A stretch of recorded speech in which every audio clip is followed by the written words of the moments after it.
Center and give us some positive news. Well, thanks for those introductory remarks, Doug, and thanks to all of you for joining through this medium, which, as you all know, has become quite customary to conduct these kinds of meetings. I had a trip, actually 2 trips scheduled to Rome at the end of the month, and then the first week of April, which obviously is not happening. I was participating in a UN meeting in Vienna via Zoom as well. So this has become quite a standard for me. And tomorrow, as you may know, the University of Arizona is transitioning into remote online teaching via Zoom. And so as we adjust to this new world, there is a few things that have happened recently that may be of interest to the broader US economy, but also to the Arizona economy, and there are a few ongoing projects. The world hasn't stopped, fortunately, and there are things for us to do. So first, I would start out with some international developments and then focus on a few that concern US and more specifically Arizona. So the first development of interest, particularly to the US manufacturers of large equipment for mining, agriculture, and construction was the adoption of an international treaty. We participated in a diplomatic conference in South Africa and Pretoria in November 2019, which concluded an international treaty on the financing of the 3 types of equipment, which was heavily supported by John Deere, Caterpillar, and other large US manufacturers.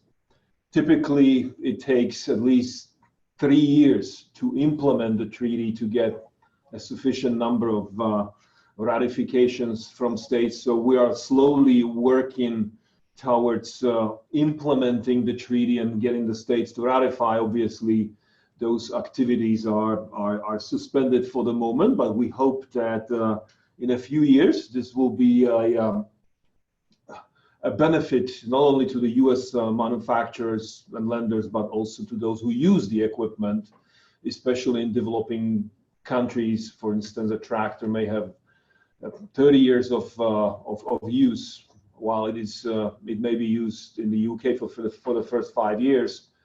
Then it is exported to Tanzania, where it is used for the remaining 25 years, but the local person needs some kind of financing or leasing product, which we hope this treaty will facilitate. Then we are working with international organizations to facilitate financing of agricultural products.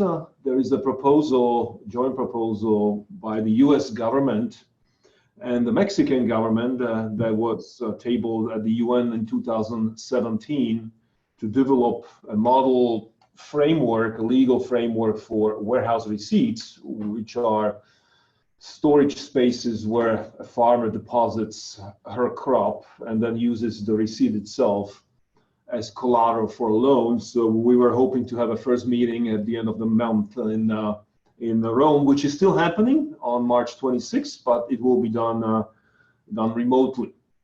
Then I myself participated in another remote meeting 2 weeks ago for the Organization of American States that was meeting in Rio de Janeiro, and their juridical committee was again discussing a proposal on some work in the area of agricultural financing and specifically warehouse receipts. So I updated this group of experts from the region on these broader international developments. Then another area that is a hot topic recently is digital assets. As we all know, many organizations and states are working either on legislation or regulation of digital assets, including blockchain and smart contracts. One of these entities that is looking into the issue is the United Nations as well. So the Vienna meeting I mentioned in my introduction was focused on digital assets, mainly discussing what the issues are and how states should go about regulating or legislating some of those issues so as to enable the use of technology in commercial transactions. This is most of this work is very preliminary, even though we see some applications of blockchain and smart contracts in practice. Thus far, they have not affected the commercial law framework to such an extent that a complete overhaul would be justified or necessary. On the same topic, the National Law Center was also hired by the World Bank to develop a series of papers on the use of digital assets in commercial transactions, as well as the regulation. And 3 papers will be published by the World Bank in the next month or two on that specific topic. Now, bringing us closer to Arizona and the types of transactions that we typically see in Arizona. 2 weeks ago, we hosted a meeting here in our office, which was attended in person by the president of the Mexican Association of Warehouses. She came with 2 IT consultants, and there were a number of people on the line from various Mexican governmental departments, as well as the central bank, to discuss a reform of the Mexican law on agriculture financing and warehouse receipts, naturally. And we also had in the room the CEO of Grain Chain, which is a company incorporated in Texas that has developed a lot of blockchain applications that are already used in some of the Mexican warehouses, such as for measuring the quality and quantity of the crop that is deposited into those warehouses. So we're hoping that this will lead into a reform of a Mexican law and establishment of a blockchain-based national registration system for the licensing of warehouses and the issuance of documents.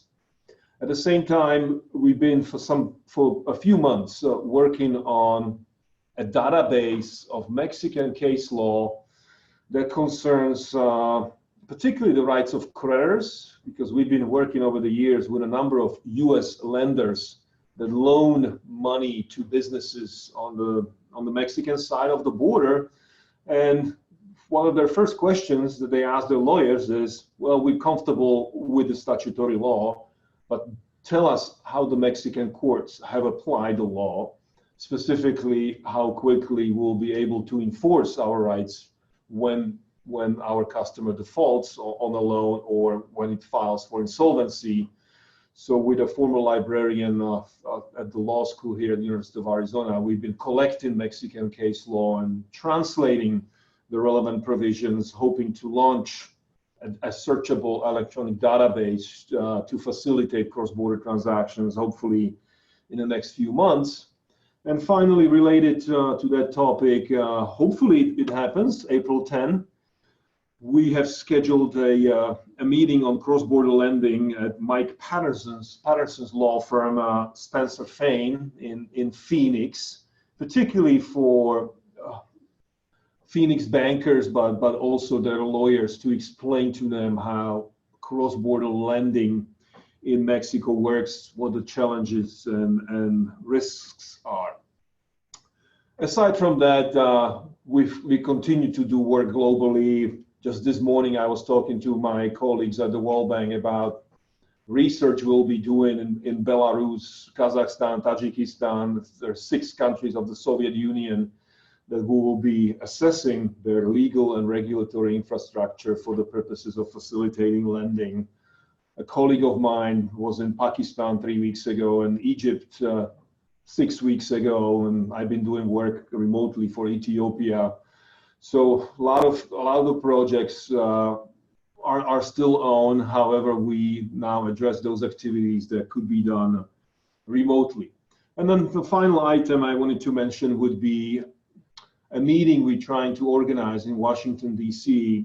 in cooperation with the World Bank, tentatively scheduled for April 30, which is to bring together various US agencies involved in law reform, including the State Department, the Treasury Department, USAID, and a number of private sector stakeholders that are involved in some capacity in the law reform, to inform them about these international developments and to get them to agree to proceed with the law reform in a coordinated fashion. So when, let's say, Costa Rica decides to modernize its framework, all these different agencies that are involved in the reform speak with the same voice and promote the kinds of international instruments that, for instance, the State Department has been working on at the UN for a number of years.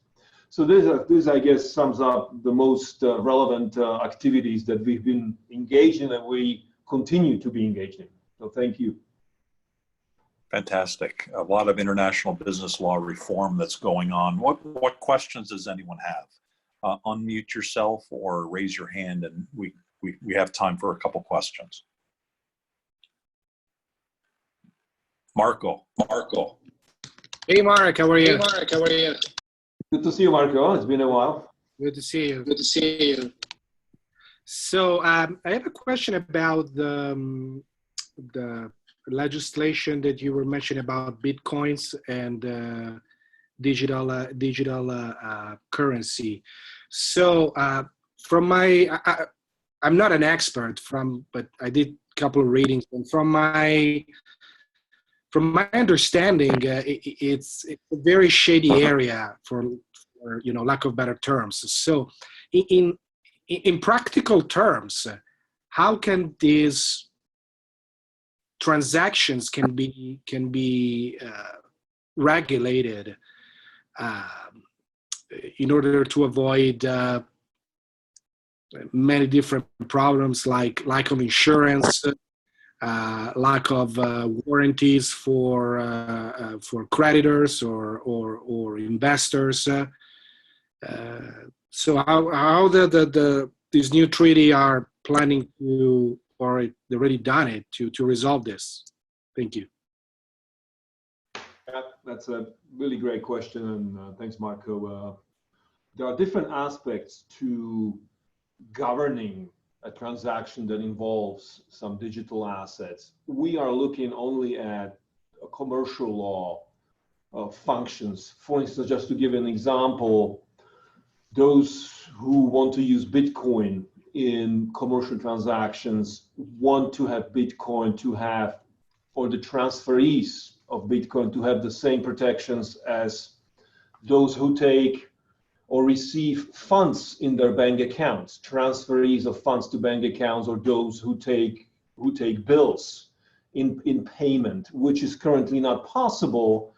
So for that to become possible, the commercial law framework needs to enable those transactions by way of changing certain rules that recognize Bitcoin as a type of money for that particular purpose. However, as you yourself noted, there are other aspects to a transaction which could be for some legitimate purpose. And for that, we have certain regulatory framework. So there are other agencies that are looking at regulation of these transactions. Typically, regulation follows up on substantive law. So when substantive law is developed, that's when the regulators try to understand the substantive law and impose an appropriate framework. However, in this case, we see that it is the regulators who are sort of first comers attempting to regulate out a number of these illicit activities, because you're right that there are many uses of Bitcoin and other types of digital assets for illegitimate purposes. And depending on the purpose and the type of function, there are different agencies that regulate. For instance, the SEC would be regulating security tokens, which are tokens that purport to function as shares or different kinds of bonds. And on this specific issue, we also met last month in Phoenix with the commissioner for the Banking and Insurance Commission, who also expressed some views as to the regulatory side of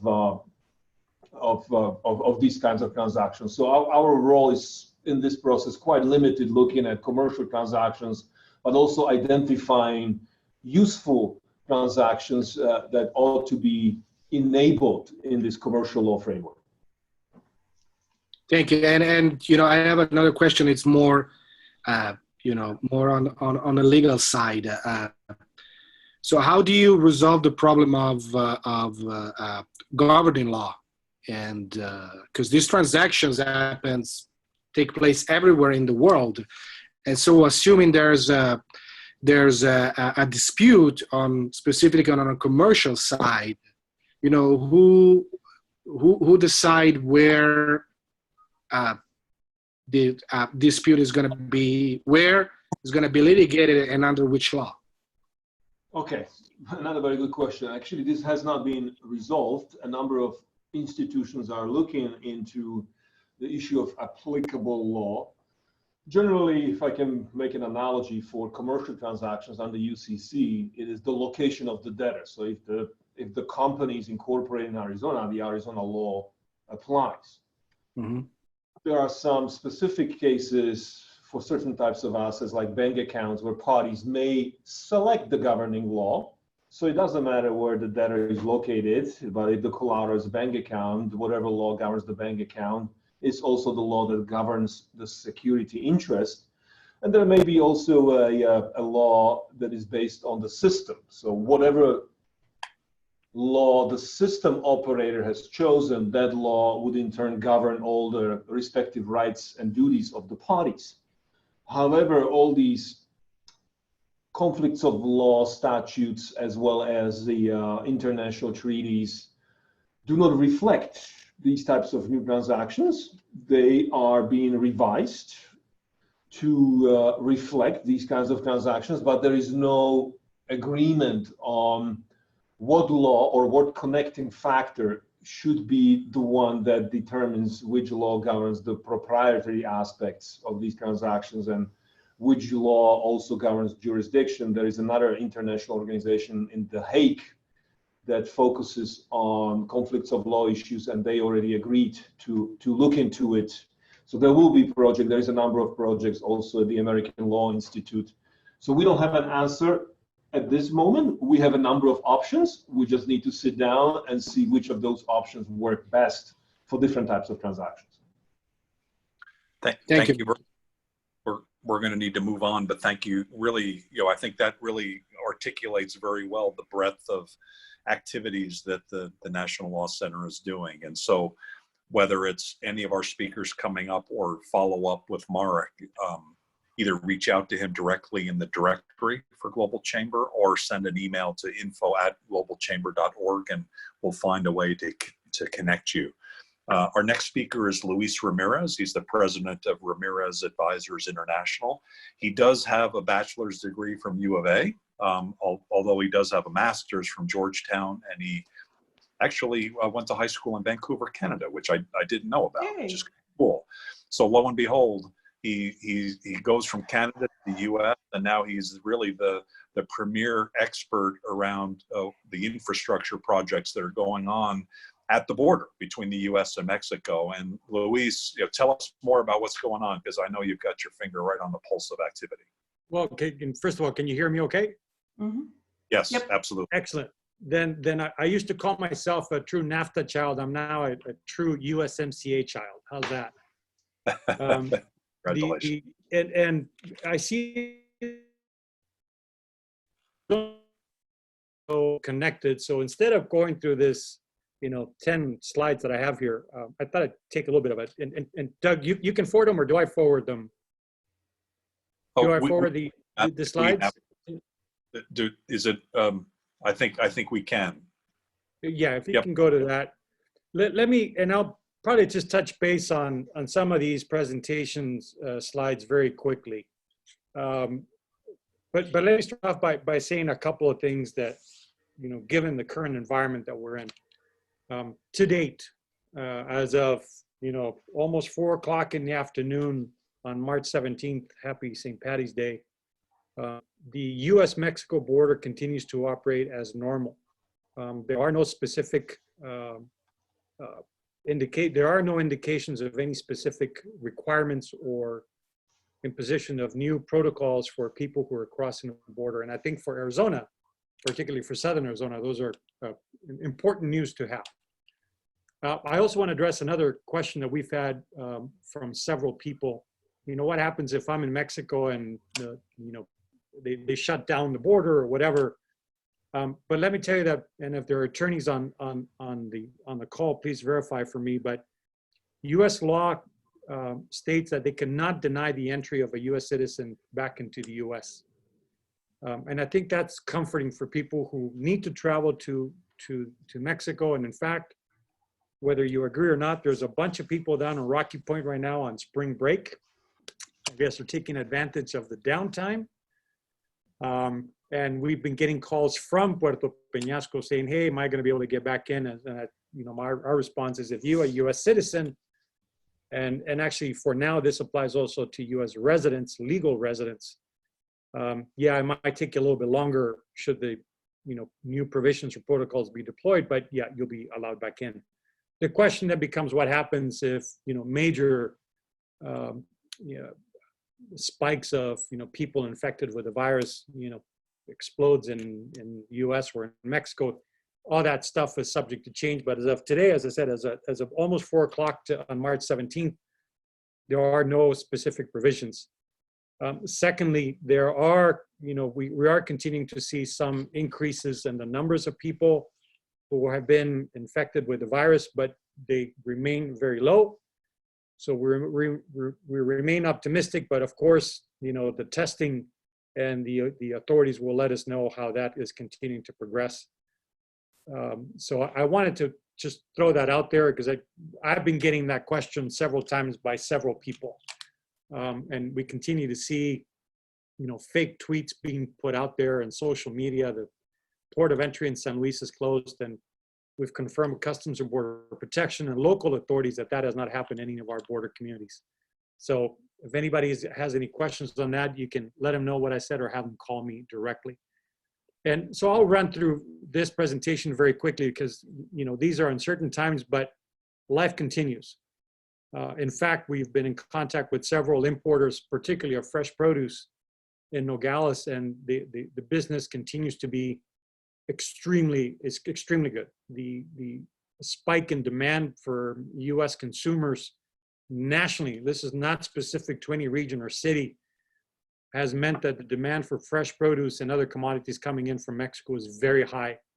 So we're actually expecting the numbers from a trade perspective to significantly increase between U.S. and Mexico, at least for the short term and foreseeable future. And Doug, if you can go a couple of slides down, one more, and I'll come back to some of these. I'm going to do it out of order. One more, please. Oh, one more. I want to get to that one. This one. This is the we like the same number of people, cars, buses, even trains, which specific only to Nogales, that across the border in 2019.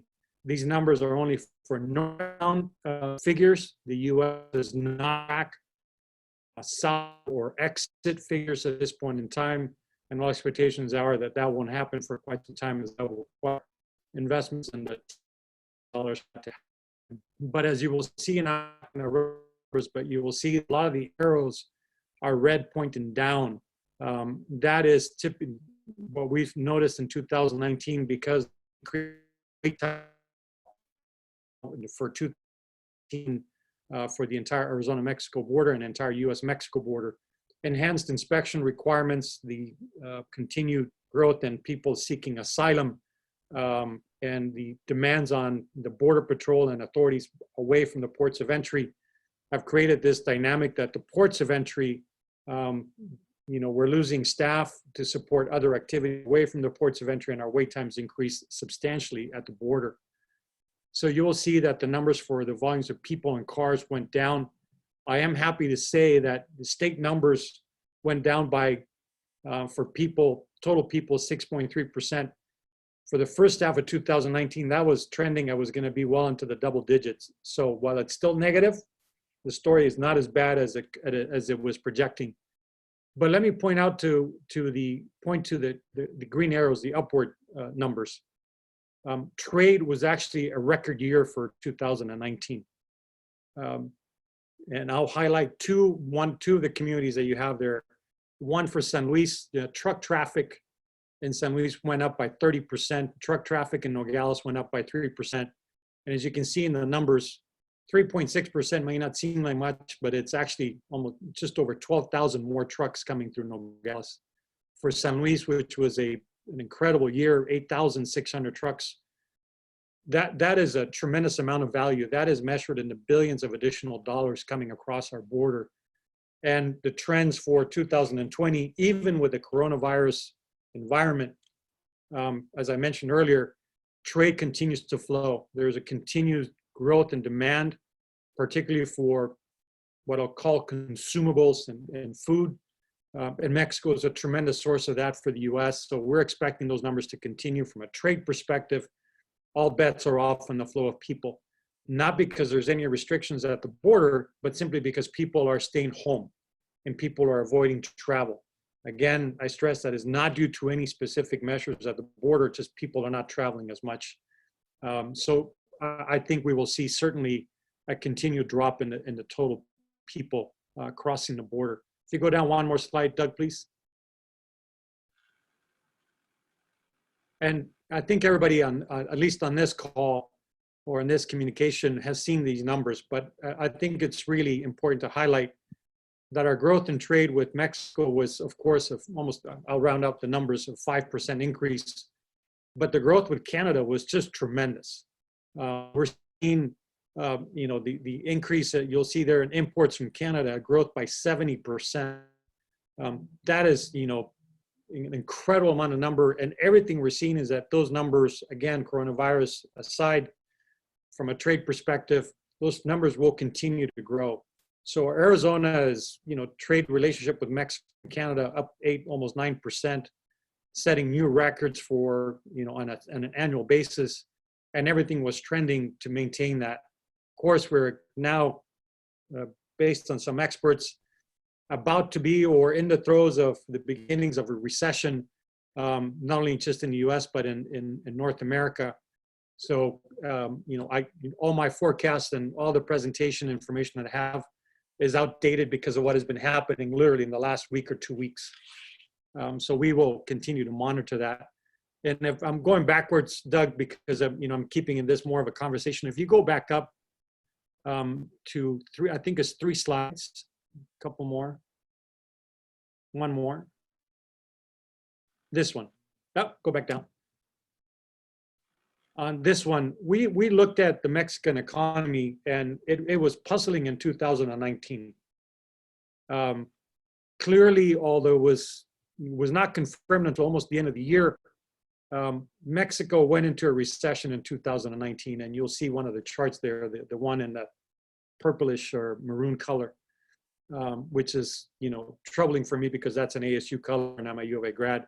But the Mexican economy went into recession, and we were already expecting Mexico to go into continue the negative growth for the first quarter of 2020. Now with coronavirus in the picture, the dramatic drop in oil prices and overall the general economic slowdown, not only in North America, but globally, we're quite confident in saying that for sure Mexico will probably be in a recession again in 2020. And, hopefully things remain or go bad of us or think it will only be a recession in the Mexican economy, not a depression in the Mexican economy. For the economists in there, you know what I'm talking about.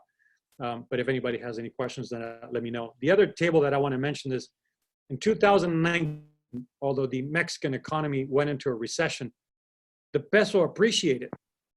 And that had everybody just, wondering what was going on. The US economy grew close to 2% in 2019. And typically if the US economy grows, that means that Mexico is going to follow suit. This is probably the first time in at least in my recollection of the last 15, 20, 30 years, that there's been a divergence of the growth in the US economy versus the Mexican economy. Now, again, all that went by the wayside in the last 8-10 days, the Mexican currency, the peso, has devalued dramatically. It breached 23 pesos to the dollar for the first time. I think it was on Thursday of last week. And again, it's upwards of 23.2 pesos, 23.3 pesos per day, per dollar as of this morning. And it's fluctuating quite substantially on an hourly basis. So again, all the projections we were looking at are kind of out the window right now until we see a little bit more stabilization from the situation with the coronavirus. But, you know, we're concerned about what's going to happen with the Mexican economy, which means job creation. The one positive thing that we do see about the impacts, and again, not to be morbid or taking advantage of the situation, but because of the coronavirus crisis and because of the China-US trade war, we were already seeing, and we're seeing even more renewed interest by companies, particularly US companies that were investing in China, bringing that investment to Mexico and North America. The ratification of the USMCA strengthened that trend. And now with the stopping of flow, whether there's air, environment, or cargo, or slowing down of cargo coming from Asia to North America, investments in Mexico, we're quite bullish in seeing that. So we're hoping that that will have a bit of an uptick, at least particularly in the northern border areas, in investment and job creation. So we remain somewhat bullish on the opportunities for investment and growth, particularly in the Arizona-Sonora corridor, as we hear of a number of projects that are looking at Agua Prieta, Nogales, and also San Luis Rio Colorado. And if you go down 2 slides, I think, Doug. I wish I could manipulate, but I can't. No, downwards. I'm sorry, not up. One more. This one. This is actually an official social media presentation by the Office of the President in Mexico. Hopefully everybody has saved their money and bought a raffle ticket to see if you quote unquote win the presidential airplane. Although if you do win it, you're not going to get a plane. You're going to get a cash equivalent. So the plane is still going to remain the property of the Mexican government. And as it states in here, the tickets will actually be available for sale at some point in time here in the United States. It would be kind of neat to be able to say, I won a plane, although in the end, you don't get to keep the plane. It's kind of weird how they're handling it. But with that, Doug, I mean, I can go into a lot more detail. If anybody has questions about specific ports of entry, Douglas, Nogales, and San Luis, we have specific projects that are online. Major investments being made by the federal government, particularly in San Luis, with a project to modernize the San Luis One port of entry. It's $152 million that are going to be invested by the federal government. We're pushing for the modernization of the port and construction of a new port in Douglas, what we call the 2-port solution, and we're requesting $175 million for that. And we're starting the process for the modernization of the Deconsignee downtown crossing at Nogales. So Doug, I'll turn it over for any open discussion, dialogue, or questions anybody might have. Okay. Any questions by anyone? I think the question I had was about the ports, and you just quickly went through the San Luis project, the Douglas project, and then the project in Nogales as well. I know you're involved in all of those. So yes. It sounds like those are the 3 main ones that we should be aware of. Yeah, in the most significant one, of course, is the San Luis project, $152.4 million that was included in the president's budget. It is in the process. We're hoping to actually do a groundbreaking. It was intended, hopefully, before the end of the year. Again, things are very fluid right now, so may fall into Q1 2021.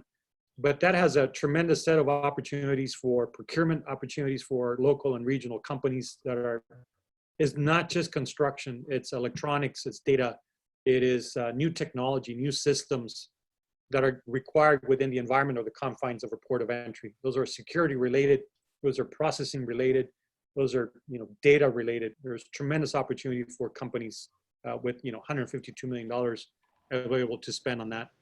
We're now pushing for a 2-port solution at Douglas, which will modernize the existing port and take commercial traffic out of downtown to a new facility 5 miles to the west.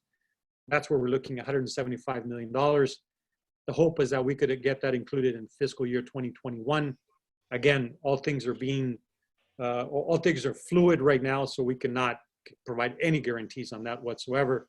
And where the downtown crossing at Nogales is just in a horrible condition, and we're hoping to secure some funding for that in the future.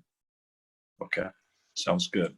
I suggest we'll move forward, but if you have questions for Luis or back to Marek, please send me an email, info@globalchamber.org, and I'll monitor it here and we'll get back. It's info@globalchamber.org, and then we'll move on right now. Luis, great presentation. Thank you for the information. Our next speaker is Barbra Coffey. She's the Director of Economic Initiatives at the City of Tucson. She is one of the great things about Barbra, just starting to learn more about her. She gave a presentation a little while ago up in Phoenix for Global Chamber. And she's got a lot of background in other cities. And she's, I believe, has experience in Texas, in Georgia, in Nevada, and now in Southern Arizona, probably more, but that seems like more than enough. And it seems also very unusual for Tucson to bring in someone with a background like that. And I think what she's being able to do is leverage that broad experience, both in government and in private industry, to really do some really good things in Tucson. So Barbra, welcome, and we look forward to hearing more. No, thank you, and I appreciate that. And certainly, it's been very local focused the last few days, I will say, as we try to navigate what's going to be happening as things are unfolding minute by minute. And so today has certainly been a day about technology and moving Tucson into the new century, which, you know, we were lagging behind a little bit, I'll say, but this is my second web conference today, so I'm already feeling like quite an expert. So that's a good thing. But it is a little scary, absolutely. And we did just have the mayor issue our state of emergency. So the changes are coming. And I appreciate Luis's remarks, because I too wonder how the trends will play out. And, you know, I like hearing that fresh produce is still moving, and hopefully that is still the case.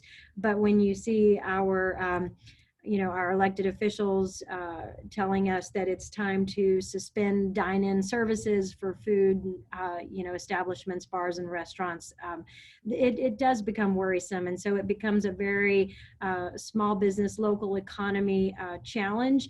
It starts with our hospitality industry when our travel started to fall off because of all the cancellations. And so I think we're very much trying to respond with resources for assisting those businesses. And so I'm, again, keeping it in very much a conversation here. I'm always open to some of the things that you all are seeing in your respective locations as to how we deal with that and how we make those resources available. So we've certainly called out to all of our partners, our partner organizations, and asked them for the things that they're doing, whether it's lending programs, relief programs, or other business counseling services, so that we can help mitigate or just help assist during these difficult times.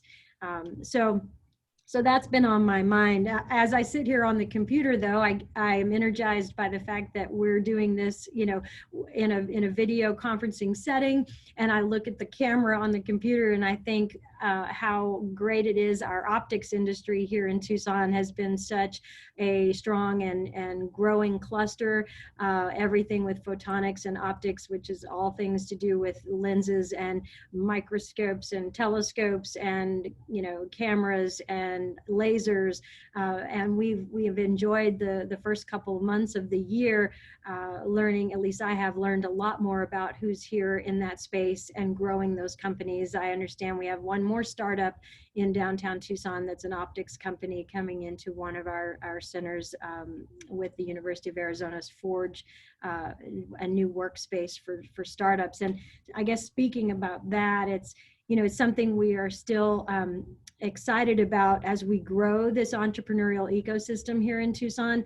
The things that our organizations are making available to entrepreneurs in the way of not only physical workspace, but then that important assistance and connections and collaborations and access to capital that's important for some of these companies. And I know that our tech parks, Tech Parks Arizona, with their campus locations now growing to 3 altogether in our region, that they have excelled at bringing support to these kinds of industries and companies as they start to grow their businesses. And even during the summertime last year, saw a number of young emerging companies come from Eastern Europe to be here in Tucson and explore the ways that they could connect and grow their business here in the US. So I love seeing that kind of activity. I hope that we can continue to do that. And I think with this new technology that we're going to be also experienced using now on a more frequent basis, I think we probably will all get better at this and be able to connect and open up opportunities for each other. So that's what's been on my mind, Doug. I'm not sure, if you have or other questions about what's happening in Tucson, but I think we're going to try to keep weathering this storm and come out on the other side. I'll open up the floor for questions, but what I heard you talk about was the optics industry, technology, entrepreneurial community, and supporting that. I don't think you mentioned tourism, or you kind of indirectly did, but that's an important part of tourism, the economy there as well, and the international side of it.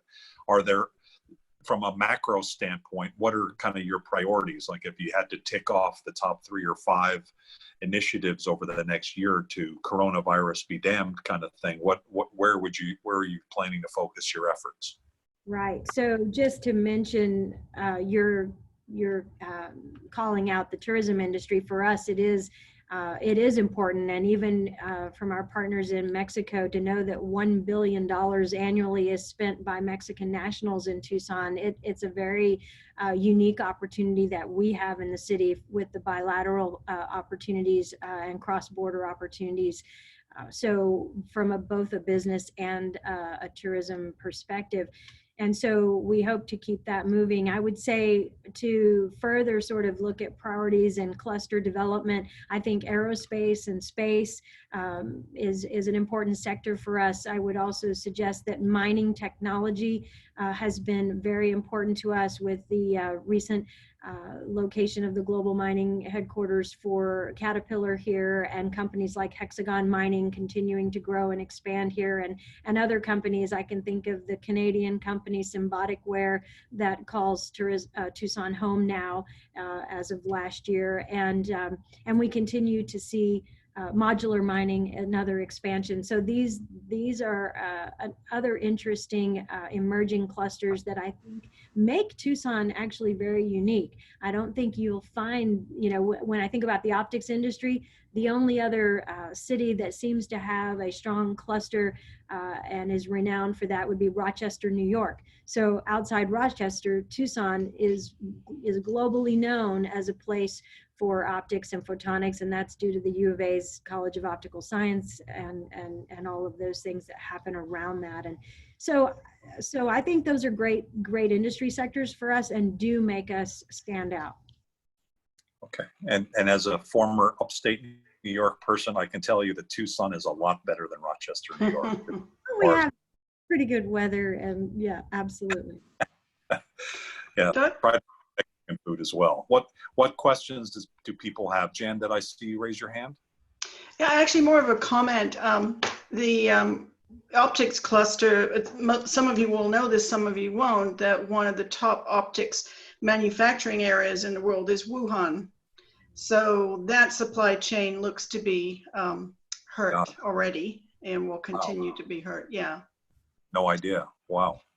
Yeah, we have in the Tech Council, we have ambassadors from the optics community, and they were telling us that last month. So. Okay. Well, I mean, the good news is that Wuhan, at least I heard that they were reopening the airport or thinking about it. So it seems to be on the uptick. So interesting.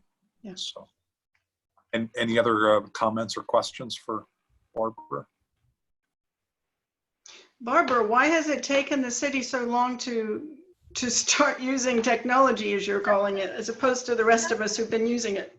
I know, we'll keep that our secret, but I you know, as Doug mentioned, I've been in a few other locations, and I can tell you it was just a little bit different. And I'll just say, maybe because, you know, Tucson is one of the oldest cities in the country, right? So maybe everything we did, you know, we've been doing things longer and more old-fashioned ways. I think, though, you have a city manager now in place, that Mike Ortega, who has been instrumental in moving us forward. We have a whole new team of directors that are coming from other locations and bringing a lot of experience and fresh ideas, and that is very encouraging. And we're just, you know, we are just trying to move mountains very quickly here. We've made some major steps with our IT functions as of late. We hired a new IT director. So my whole point about being an economic developer and being able to talk about Tucson as a place for the growth of technology industries had to start with the city getting its act together in that arena. So I'm very excited about it, and I think it will give us a better story to tell. I can't tell you why it stuck there for a while, but I think we're definitely moving out of that. So that's good. Good. So the technology question is a great transition to our last speaker. He's Robert Brown. He's the head of public and government affairs at Simple. I think all of us probably know his predecessor, Juan Padres, who's left to Simple, I believe primarily for his run for, was it city or county supervisor, I believe. And so Robert is responsible for federal, state, and local public and government relations for TuSimple. So he's got his hands full in a lot of different areas. The firm itself has connections to California. And so I'm imagining, Robert, that you've got kind of one foot in each state, and you've also got your hands in a lot of different interesting things, because the technology is really awesome. It's really, you guys are being very successful, and we look forward to hearing more. Yeah, thank you, Doug. Yeah, and Juan's in the mix of his election, so I guess a shameless plug for Juan. So hope he does well. And yeah, so I'm based here in San Diego. I'm obviously out in Tucson a bunch. Luckily, my wife's her family's a fourth generation Wildcat family, so it makes the transition pretty easy. We get to stay with her in Oro Valley, and she gets to see the grandkids a lot more. So it makes it nice, you know, from that perspective. TuSimple, you know, our expansion in Tucson has gone better than we could have ever expected. I've been with the company a little over 2 years. We started that facility off Grant Road, a relatively small warehouse. We then expanded off Old Vale to a 50,000 square foot warehouse. We just took occupancy of another building just down the road from Old Vale to increase the lab. I think we're over 160 strong TuSimplians in Tucson. We had some big news this week. 60 Minutes finally aired their story on autonomous trucks. TuSimple was definitely a part of that story, and Mo and JP, our drive team, got interviewed, and that was pretty exciting. It wasn't, you know, a perfect narrative, but you know, I didn't expect it from 60 Minutes, but it was still very exciting to be a part of that and highlight, you know, our success in Tucson. We can't thank enough, you know, the local support that we've gotten from employment's perspective, from the University of Arizona. Pima Community College has been a huge partner of ours. They developed a first of its kind that's actually now been replicated, a program in Texas and in Georgia, and it is growing, certificate program for autonomous vehicles. We're up to around 40 trucks in Tucson. We primarily test our vehicles in Arizona. We do a daily run to Texas for UPS to El Paso.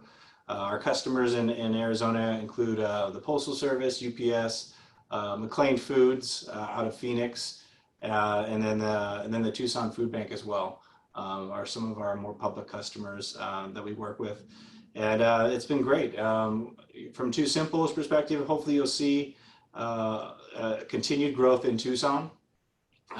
You'll probably be over 200 people within probably the next 6 months. We did a second floor build out that location. So if you've been out there, it will look even completely different from the last time you were out there. And then we're hoping to set up some footprint in Phoenix as well. Right now we are leasing just a temporary lot to domicile some trucks that we do from a testing perspective, but we're looking to put some roots down in Phoenix. And then we also are eyeing Texas as well, kind of moving east along the I-10 from a testing perspective as we expand. You know, when we're testing on the roads, our friends and family are next to our trucks, so obviously safety is a priority. We have trained, if you saw the 60 Minutes, you got to meet Mo, but Mo's just one of our 36 drivers that we have. They're all seasoned truck drivers that monitor the vehicle behind the wheel, and then we also have an engineer riding co-pilot with them on autonomous missions. And so we also do manual missions, which basically helps us collect data as well. And one thing nice about our testing, we're not just driving around for driving around's sake. All the tests we do, we're moving goods that need to be moved, whether it's for UPS or other customers. So we're not just adding, you know, congestion and vehicle miles traveled to the road, which is a good thing. You know, we're trying to get carbon out of the atmosphere rather than putting more carbon in from a development perspective. From a Tucson perspective, I think you're going to see not just TuSimple, but the potential of other companies like TuSimple joining the Arizona region. There's companies called Plus AI that I know is looking at real estate in Tucson, and they do something similar. Also, Embark Trucks has a location in the Phoenix area, and Waymo, of course, is expanding their truck testing program out of Tucson, and we are out of Phoenix, and we see their trucks quite often, you know, off Casa Grande and in Tucson. So you're going to see it's a growing industry.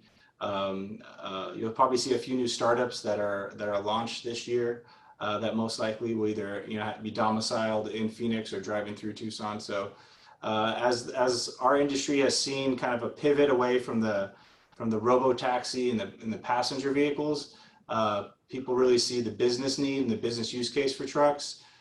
Even as we're talking like right now, you know, this pandemic was a stark reminder of how fragile our supply chain is. You know, 70% of all of our goods are moved on a truck, and the truck drivers out on the road are, you know, putting in long hours right now to make sure we all have our stuff, and including, you know, TuSimple is hauling those goods. But it shows you the need and how fragile our capacity is from a global supply chain, but also as a U.S. supply chain, and it's something that TuSimple is looking to address from a technology perspective.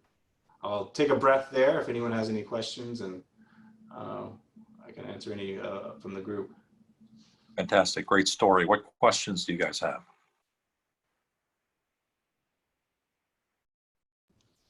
Don't be shy. It's Luis. I have a question. Hey, Luis. May I ask a question? Yeah, please go ahead. Yeah, I want to thank you for that presentation on TuSimple. I did see the 60 Minutes piece, which it's 60 Minutes. It was never going to be very positive throughout, but I also thought it was a good discussion. So I enjoyed it, and actually I found it quite insightful. And I want to congratulate TuSimple for the visionary work they're doing. You know, before Juan had left TuSimple, we were engaged in a preliminary discussion. I think things are slowing down. For a preliminary discussion about the possibility of doing a test of an autonomous vehicle crossing the border. Yeah. I think that is something that is at some point in time going to have to be a necessity, simply by lack of drivers, lack of equipment, border wait times. And we also see a tremendous opportunity for enhanced security, because there's no opportunity for the driver to pull the truck over. You're not supposed to. So we had started that dialogue, very preliminary dialogue, but I'm hoping we'll be able to continue that with you and TuSimple. I think it can be a game changer, a paradigm change for the entire U.S., Mexico, and U.S. Canada border. Should we be able to do that in the foreseeable future? Yeah, it's funny you brought that up. I took a screenshot of your graph of the number of trucks across the border, and I sent it to my CFO. I was like, we could just become a cross-border trucking company and become pretty successful. Yeah, please reach out. We actually just hired. I don't know if some of you guys might know. He's a former DPS officer, Gary McCarthy, and he's going to lead for Too Simple. I know Gary. Yeah, Guy's great. Yeah, he's going to be, so he's the head of our fleet safety and law enforcement interaction with Great. autonomous vehicles. He started Monday. So, great reputation, by the way, very respected within the fields of security and along the border. Tremendous reputation for Gary. Yeah, so we're excited about that. And I do think, as you mentioned, it's a great use case from all the things you mentioned. And I happened to meet the folks when I was in DC a few months ago from Truckers Against Trafficking. They had a symposium and how they were exactly what you were saying from a trafficking perspective, from a human trafficking and a narcotic trafficking perspective. They're very excited. I mean, just here, give you an example of a recent use case. We were involved in an accident. We were not at fault, and we were able within 4 hours to send all the video footage to DPS and ADOT, basically, exonerating the truck. And it sparked an interesting conversation with DPS because, even from like an Amber Alert perspective, Chuck mentioned this on 60 Minutes, which I cringed when it was on 60 Minutes when he talked about being able to read people's license plates. Which is true, because it freaks Americans out from a privacy perspective. Who's driving next to the truck, right? Yeah, exactly. But there is, with any great technological disruption, there's going to be trade-offs for sure, from a safety and security perspective because of the CCTV nature of the vehicle, but obviously still respecting the privacies of the road users out on our public highways. So, yeah, there's a lot of I think things that we're even as a company not even thinking. From a safety and security and a deployment perspective, that these trucks. By the way, when you sent that information to your CFO, make sure you tell her that those are northbound numbers. So you have to double it to have true northbound, southbound. So we're actually talking about 820,000 trucks crossing the Arizona-Mexico border every year. Yeah, and I'm sure the officers are like it because. A robot doesn't get frustrated waiting in a line. It just sits there, so it doesn't have to worry about border crossing times, that's for sure. Exactly. And I just want to say how proud we are of Too Simple as well. Again, I talk about technology and you all are making the most of the innovation that's happening, and we're just glad it's happening here and we can be part of it with you, because I think it will, like you said, attract other companies alongside. And so, yeah, let us know how we can help be successful in helping you grow. Fantastic. Yeah, electric vehicles and autonomous vehicles. It's the part of the future of Arizona and Southern Arizona. Fantastic. Any other questions before we wrap up? And if not, if you think of something or we missed you, send an email to info@globalchamber.org right about at the hour. So it's good timing. I want to thank all of our speakers. Normally we'd have a round of applause. How about a round of applause? Can we do that virtually? Yeah, I know. I think there's actually a raise your hand or a clapping in there as well. And as far as things coming up, I think for the time being, right, we all should be planning things to be virtual. From us, thank you for the thumbs up. That great, Jen. From our perspective, we're very virtual. So tomorrow, as an example, we have a couple of events, and one of them is it's like way sold out, I think. But it's international product pricing, which hadn't gotten very much interest over the last month or so that we've been promoting it. But for whatever reason, the last 24 hours, there's like a whole bunch of people signed up for it. So it's going to be a very exciting discussion tomorrow morning at 8 a.m. with Professor Roberto Ansis. Then on Thursday, we have something that's critical to businesses, and that is process redevelopment and process, like what should we be doing going forward? And we have 3 process experts, 3 of the top ones that I'm aware of. That's kind of something that I had done in my previous life, in addition to being a chemical engineer. I'm very process oriented. So from a business standpoint, we have 3 experts that can talk about, okay, so given the business changes, what's the new reality and how do we adapt to it? And so that's on Thursday. And then for members only, we have our League of Extraordinaries on Friday. If you haven't been part of one of those, please do. It's a great conversation on global business. And then finally, for the Arizona crowd, Young Global Leaders on Tuesday. We shifted that to virtual as well. And we've got 3 or 4, maybe 5 really exciting entrepreneurs, young entrepreneurs who have amazing global backgrounds and also global businesses that they're running that you probably should know about and certainly are could be interested about. So thank you all for participating. Really appreciate it. Again, thank you speakers. Thank you everybody, and have a good rest of your day. Let's stay positive. Thank you. Take care.